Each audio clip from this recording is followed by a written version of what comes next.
El Niño ప్రభావం మీద ప్రజలు చాలా ఆందోళనగా ఉన్నారు అధ్యక్ష.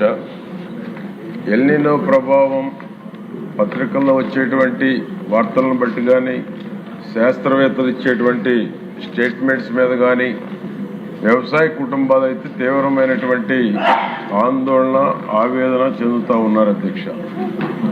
వర్షాలు సక్రమంగా సకాలంలో పడకపోతే, పంటలు లేకపోతే కుటుంబాలు ఏ విధంగా ముందుకు తీసుకెళ్ళాలి, పిల్లల చదువులు ఏమైపోతాయి అనేటువంటి ఆందోళన చాలా ఎక్కువగా ఉంది అధ్యక్ష. అయినా కూడా మన కూటమి ప్రభుత్వం అన్ని రకాల ముందస్తు చర్యల్ని ప్రజలను అప్రమత్తం చేయటంలో, రైతులను అప్రమత్తం చేయటంలో మనం ముందంజలోనే ఉన్నాం అధ్యక్ష. ఏది ఏమైనా 69% వర్షపాతం లోటు జూలైలో ఉంది అధ్యక్ష.